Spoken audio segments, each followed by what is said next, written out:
L'autre jour, au métro, quelqu'un m'a apostrophé ainsi.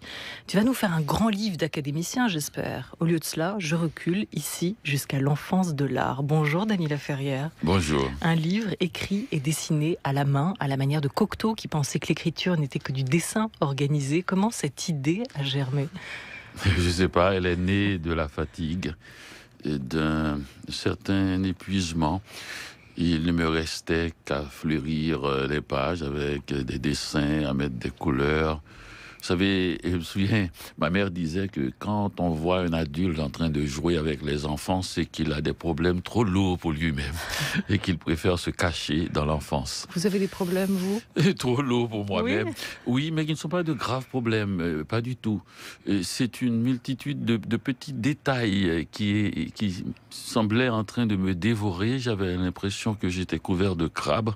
Il y a même un dessin dans ce livre où je me montre couvert de crabes vers la fin.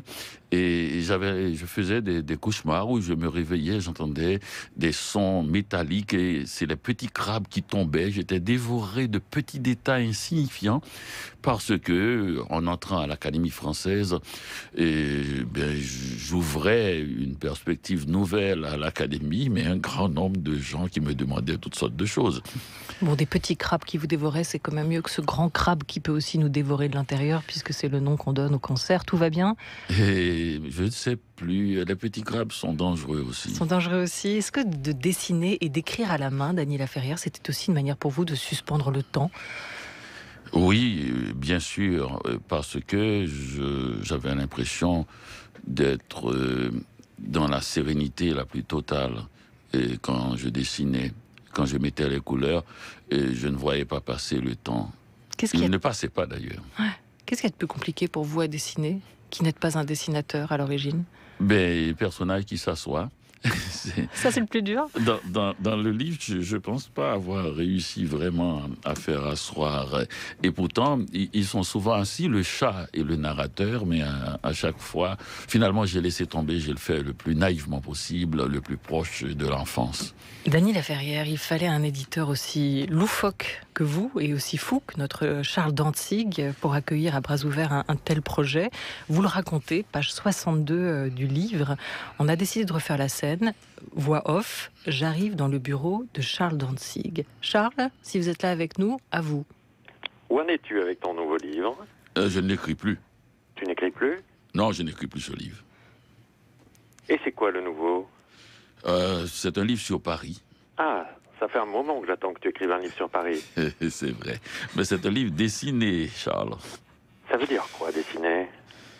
C'est quelque chose que je ne sais pas faire. Et ça marche ? Je ne sais pas, mais je m'amuse. Je m'amuse vraiment, et comme ce n'était pas arrivé depuis longtemps. Tu veux un café ? Non. Une vodka cette fois, s'il te plaît. Totalement improvisé, mais vous êtes de grands comédiens tous les deux. Merci beaucoup, Charles Dantzig. Merci. Quand le livre est arrivé fini entre vos mains, déjà on se demande quelle forme il avait. Est-ce que Dany Laferrière avait rempli des cahiers entiers à page blanche ? Sous quelle forme il vous a été présenté ? Et surtout, qu'est-ce que vous en avez pensé, Charles Dantzig ? À peu près exact que vous avez sous les yeux, car c'était de grandes feuilles et on a respecté le format des feuilles de Dany pour en faire un livre. Donc à part que les feuilles étaient en vrac, j'ai vu à peu près la même chose et je vais vous dire, moi j'étais enchanté parce que j'aime ce qui ne ressemble pas. Et Dany a gardé l'art presque perdu de savoir faire ce qui ne ressemble pas, y compris ce qui ne ressemble pas à soi-même. Et c'est là qu'en plus du talent, il faut du courage, car Dany en parle avec l'élégance nonchalante qu'on lui connaît, qui manifeste là, mais il faut avoir du courage pour oser quelque chose comme ça qui ne ressemble pas. Et à la fin, moi je me suis dit, vous vous rappelez le Copy, le dramaturge argentin qui dessinait toutes les semaines dans le Nouvel Observateur ? Ma première remarque que je me suis faite à moi-même, c'est, eh bien ce livre, c'est comme Le piéton de Paris de Léon-Paul Fargue, redessiné par Copy. Et évidemment, comme c'est Dany, c'est du Dany. Mais j'ai été enchanté parce que, voilà, je trouve qu'avec ce livre, il vient d'en parler à l'instant, vous en avez parlé relativement à l'Académie, eh bien, Dany a cassé un cliché qui est l'académicien qui arrive à l'Académie française devient un fauteuil. eh bien lui, il a continué de se promener dans Paris et c'est ça que j'ai trouvé très remarquable. Peut-être parce que cette ville, Dany-la-Ferrière, est aussi immortelle que vous, finalement, et que dans Paris, vous avez trouvé une autre source d'inspiration. À Paris, c'est difficile. Mais ce que Charles n'a pas dit, en parlant de courage, c'est le sien. Il n'a pas parlé parce qu'en moins de 10 secondes, il avait accepté, et en regardant des feuillets épars comme ça, quelque chose d'aussi étonnant, loufoque et dérangeant. Mais il n'a pas vu tout cela. Tout ce qu'il a vu, c'est le plaisir que j'avais eu, et le plaisir immédiat qu'il avait eu en regardant ses dessins. Et un détail, parce que c'est une chose que nous aussi, on ne voit pas une fois le projet édité, c'est est-ce que vous avez dû vous y reprendre à plusieurs reprises pour dessiner certaines de ces planches, ou est-ce que vous avez accepté toutes les imperfections, dresser chaque page en estimant que c'était la bonne, sans rature, sans recommencer? Ah non, je m'étais pas dit des choses comme ça. C'est pas parce qu'on écrit à la main qu'il faut pas recommencer.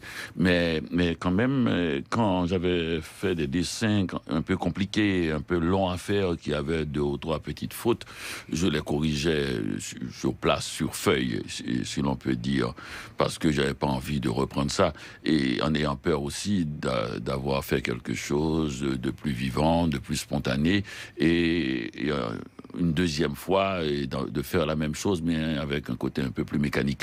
J'avais peur. D'autres fois aussi, j'ai repris parce que je pensais que je pourrais faire mieux en cherchant à améliorer que ce qui était spontané. Donc, spontanéité n'est pas toujours la chose finale. Charles Dantzig, la question est toujours difficile. Est-ce qu'il y a parmi ces pages l'une qui vous a particulièrement surprise? Est-ce que vous avez découvert au fil des dessins et des lignes écrites à la main un autre Dany-la-Ferrière? Oui, car il a réussi à transformer Paris en une ville haïtienne. C'est-à-dire que dans ce livre, qui est sur Paris, on pourrait penser que Paris, il ne s'agit que de Tour Eiffel et d'Honoré de Balzac. Et Balzac et la Tour Eiffel y sont. Mais il a mis dans ce livre une sorte de charme un peu magique, comme seul on en a en Haïti. Et si vous connaissez les tableaux haïtiens, c'est un livre qui ressemble tout à fait à un tableau haïtien, où il a réussi à caser d'ailleurs des tas d'étrangers qui sont plus ou moins passés dans Paris, mais qui composent aussi cette ville. Et d'ailleurs, en dehors, je ne veux pas faire de la morale, mais je trouve que dans la période où on vit, c'est aussi un livre qui nous montre que des étrangers qui arrivent dans Paris, et après tout, j'en suis un comme lui, puisque moi je viens de province, c'est ça aussi qui compose Paris. Merci beaucoup, Charles Dantzig. On vous garde votre auteur jusqu'à 12h30 et on vous retrouve non pas comme éditeur, mais comme producteur sur France Culture ce dimanche à 15h pour votre émission Personnage en personne. Merci pour cette charmante intrusion. Dans ce roman graphique, Dany-la-Ferrière, vous jetez l'encre dans la Seine, vous qui viviez avant comme un homme en 3 morceaux, le cœur à Port-au-Prince, l'esprit à Montréal et le corps à Miami où vous écriviez. Aujourd'hui, vous ajoutez donc à ce bouquet une nouvelle ville qui est Paris. Paris illumine mes nuits depuis si longtemps, écrivez-vous. Rien n'est plus excitant qu'une nouvelle ville, un roman infini. Mais si le cœur, l'esprit et le corps sont déjà pris, quelle partie de vous habite ici à Paris? Je ne sais plus. Je ne suis pas assez spirituel pour me représenter dans une âme. Mais il y a quelque chose d'infini, c'est vrai, dans Paris. C'est une ville qu'on a beaucoup lue, qu'on a beaucoup parcourue, loin de Paris. Quand j'étais à Petit Goâve, dans cette ville où j'ai passé mon enfance, je me souviens de ces nuits où, loin de ma mère qui était dans la chambre d'avant, je lisais des romans qui se déroulaient à Paris. Et donc je connaissais, en arrivant pour la première fois à Paris, je connaissais beaucoup de choses, beaucoup d'endroits, beaucoup de monuments, beaucoup de noms de rues, et peut-être même plus que certains Parisiens qui y vivent, c'est normal, qu'ils connaissent moins, puisqu'ils sont Paris eux, et moi je connaissais Paris. Et on voit bien au fil des pages toute l'importance que vous donnez aux villes, ce tissu urbain qui relie un écrivain à un lecteur. Écrivez-vous, Dany-la-Ferrière. Un écrivain à Paris, c'est aussi celui qui entre de temps en temps dans une librairie pour découvrir qu'un ami qui a passé toute l'année à me raconter sa dépression en détail vient de publier un magnifique petit livre gorgé de rire. C'est qui cet ami? Ça doit être le chat. C'est le chat. Il y a des gens comme ça, mais tout le monde a un ami qui a été assez intelligent pour piquer nos rêves, nos rires et mettre ça dans un livre. Et c'est comme ça qu'on vit en tant qu'écrivain. On reste poreux à toutes sortes de rumeurs, d'émotions, de sensations qui viennent de partout. Paris, avant de l'arpenter, vous l'avez lu. Paris est un roman dont les quartiers contrastés fleurissent au bout de nos rêves. Écrivez-vous, il y a cet art de vivre qu'aucune autre ville ne connaît mieux que Paris et que personne n'a mieux chanté qu'Aragon. Paris est une fête. Paris, c'est une ville où même la tristesse peut être chic. Le pont Mirabeau, vous citez ce poème d'Apollinaire, vous l'avez lu visiblement aussi une fois en longeant la Seine, ce qui vous a provoqué des sensations toutes particulières. C'est peut-être pas la même chose de le lire à froid ailleurs que dans la situation même. Oui, mais c'est tellement difficile de penser même qu'on pourra écrire un livre qui se passe à Paris ou sur Paris, cette ville qui a été chantée et écrite pendant si longtemps. Et que j'ai voulu aussi faire du collage, c'est-à-dire citer des textes comme celui de Diderot et le neveu de Rameau. Les premières pages de Diderot sont magnifiques sur Paris, qu'il fasse beau, qu'il fasse chaud, qu'il neige, enfin. Et c'est mon habitude d'aller sur un banc Et donc, ou bien encore le pont Mirabeau, ou encore je fais des citations, ça c'est plutôt nouveau, de peinture. J'allais dire des citations picturales. Je cite Léger, je cite Cocteau, en mettant leurs œuvres.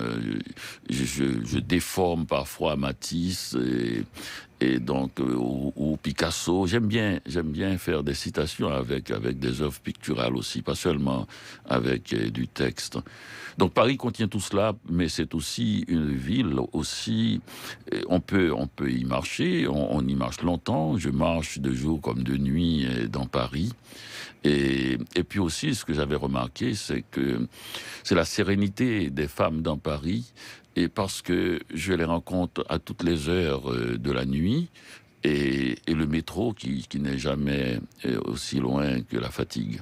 Quels sont les auteurs qui vous ont réellement ouvert la porte sur Paris ? Oh, c'est tout un monde, beaucoup plus que des auteurs. C'est pas seulement des écrivains, c'est aussi des peintres, c'est aussi j'allais dire des serveurs dans les bars, dans les cafés. Mais les auteurs, oui, Hemingway, bien sûr, que Charles Dantzig n'aime pas beaucoup. Et Villon, il naît de Bombec de Paris, le paysan de Paris d'Aragon, et Léon-Paul Fargue, que j'ai découvert qui vivait dans le 10e où je vis en ce moment, et qui allait souvent le soir dans le 6e où je vais souvent, puisque mes éditeurs habitent dans ce quartier. Et c'est vrai qu'en écrivant sur une ville, on découvre beaucoup sur cette ville, mais encore plus sur soi-même par rapport à cette ville.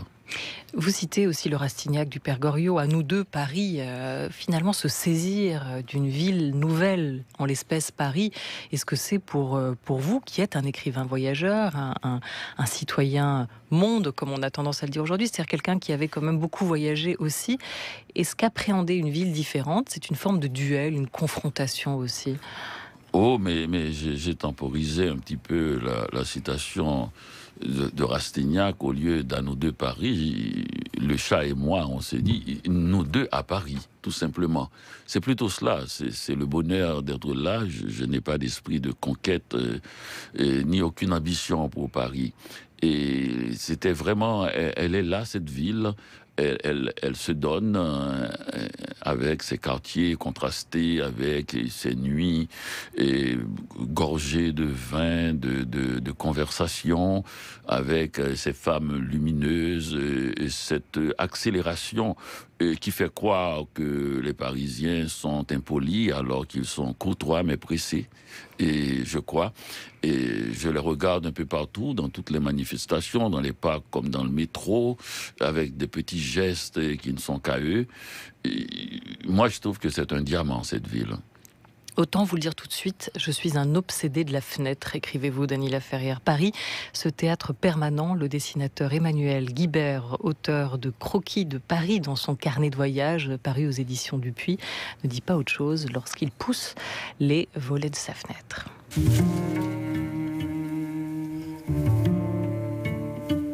On dessine pour connaître. On dessine pour regarder. Il y a une différence entre voir et regarder, à laquelle tout le monde est sensible. On peut pas faire autrement que de voir. Par contre, regarder implique une volonté, une curiosité, un désir d'analyse, de voir, d'apprentissage aussi. Et donc, la raison pour laquelle je dessine Paris, c'est parce que, quand bien même cette ville n'est pas très grande, on s'en rend compte quand on découvre les autres capitales européennes, dans lesquelles on peut loger généralement 2, 3, 4, 5 fois Paris. Elle est d'une telle densité que, quand bien même on l'arpente toute sa vie, je pense pas qu'on puisse prétendre vraiment la connaître. Moi, je sais pas si c'est pareil pour vous, mais je passe ma vie quand je me balade. Tout d'un coup, je découvre un monument au bout d'une rue, à l'horizon, et je me dis, tiens, on voit ça d'ici. Je suis toujours surpris qu'on voit tel ou tel monument émerger comme ça des toits depuis un endroit où j'imaginais pas le voir. On n'a pas besoin d'être dans la ville, Dany Laferrière, pour y être vraiment. Oui, c'est ce qui se passe aussi en dehors de Paris. J'ai pas pris les gens qui vivent seulement à Paris, j'ai pris aussi les gens de la culture française qui vont ailleurs, qui apportent Paris ailleurs. Breton, en 1941, il se promène dans Fort-de-France et tombe sur une petite mercerie. Il y entre et découvre Tropique, je crois, la revue que viennent fonder Césaire et ses amis. Et il découvre là une œuvre magistrale, celle de Césaire, dont il préfacera le premier recueil de poèmes. Et puis aussi, il y a Malraux qui, mourant, a découvert un petit cimetière peint par des paysans et qui a senti que ces gens-là connaissaient un chemin qui menait à la mort sans passer par la douleur. Il y va et il se réchauffe le cœur. Il est à Port-au-Prince, il rencontre les gens de Saint-Soleil. Les peintures sont éclatantes. Il est tout joyeux. Il revient à Paris et demande à Gallimard de mettre dans son dernier livre, L'Intemporel, un chapitre sur Saint-Soleil. Il remplace ce chapitre par celui de Goya, sur Goya. Goya, son Goya adoré. Et il a enlevé Goya et il a mis Saint-Soleil. C'est son dernier grand acte presque de provocation, on dirait. Mais cette peinture reste. Dany Laferrière, on a parlé de crabe, mais on n'a pas encore parlé de chat. Or, il va bien falloir essayer d'expliquer ce titre, Autoportrait de Paris avec chat, car il y a bien un félin polyglotte qui traverse ces pages incognito. Vous n'êtes pas un homme à chat en plus, Dany Laferrière. Non, pas du tout. J'ai jamais eu de chat. Je connais pas beaucoup de gens qui ont des chats. Mais je ne sais pas pourquoi ce chat s'est présenté à ma porte. Il n'avait pas d'yeux, pas de bouche, pas de nez et pas de moustache. Quand je lui ai fait remarquer cela, il m'a dit qu'il passe incognito. Je l'ai fait rentrer. Il m'a tout de suite dit qu'il n'aime pas boire du lait. Et vous dites, je n'ai jamais eu de chat, mais j'avais une voisine à Port-au-Prince qui avait une chatte, mais elle la gardait toujours près d'elle de peur qu'elle ne finisse sur un grill, car les alcooliques du samedi soir raffolaient de la grillade. Oui, j'ai toujours vu ça. Je n'ai jamais mangé de chat non plus, je peux le dire. Mais ce chat m'a semblé aussi assez typique du bureau, de la chambre d'un écrivain. Et si l'on voit Lustré et Fourrure, les chattes de Malraux, Bébert, le chat de Céline, et il y a des chats partout dans la littérature française. Il y a presque autant de chats que d'accidentés. Un chat qui vous contredit parfois, Dany Laferrière, ainsi de cet échange sur l'écrivain qui vous a le plus inspiré. Vous lui dites Borges, il vous dit Montaigne.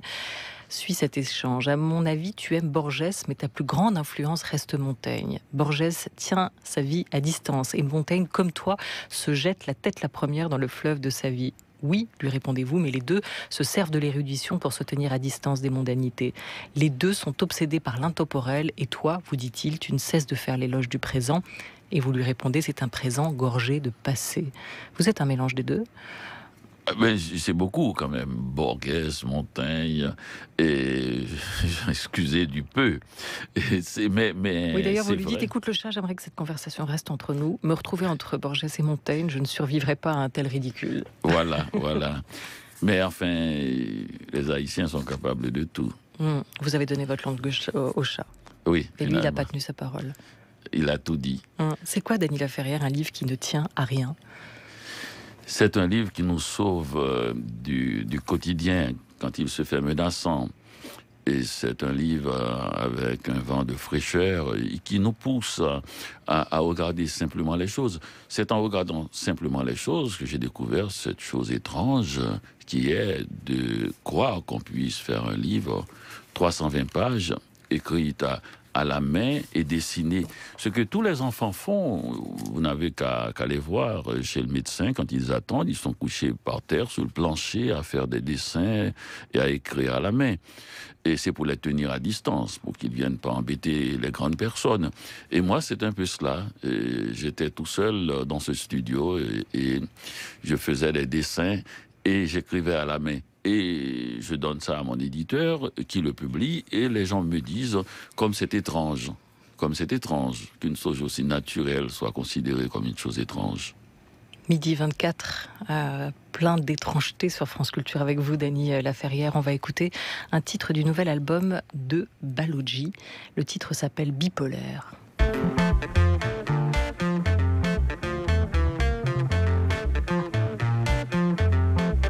Ça commence lundi tu m'as dit que j'incarne la liberté. Mardi tu m'as dit qu'il fallait se méfier des hommes qui ne s'attachent jamais. Et mercredi tu veux que l'on parcourt le monde. Jeudi tu m'as dit jeudi tu dis que je me crois seul au monde. Vendredi tu dis que je t'inspire et tu passes ce week-end à dire que je suis le pire. Bipolaire, mon étoile bipolaire. Bipolaire, mon étoile bipolaire, yeah, bipolaire, mon étoile bipolaire, mon étoile bipolaire, yeah. Premier rendez-vous, rue Fossé au Loup, tu m'as dit mais beaucoup, mon allure et mon bagou, à l'ombre du Panthéon, ma réputation de mauvais garçon, te rendais un peu fébrile. Peur que je ne signe pas pour cette idée. Bipolaire, mon étoile bipolaire, mon étoile bipolaire, yeah, bipolaire, mon étoile bipolaire, mon étoile bipolaire, yeah. Je me suis foutu de la gueule du loup, juste en brisant un tabou. T'es dans les fétiches et les marabouts, filtre d'amour pour époux. Tu veux que les désirés se sentent comme un employé. Parce qu'on dit dans notre frais, tu crois que je suis juste un bon à tirer. Madame pense qu'il suffit de désirer pour avoir du plaisir. Maman ne sait pas ce qu'elle veut. Les mondes qui n'aiment sortir qu'avec des noirs. Elle aime sortir qu'avec des noirs. Bipolaire, mon étoile bipolaire.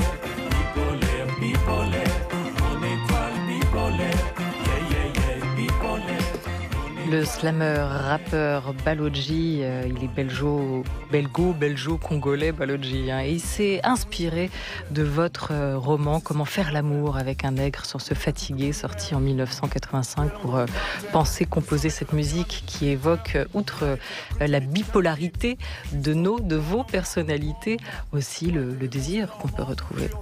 Madame croit qu'il faut désirer pour avoir du plaisir. Madame se trompe-t-elle? Vous vous y retrouvez dans cette chanson? Mais c'est amusant, c'est très gai. C'est une chanson qui annonce le printemps, les beaux jours à venir. Voilà.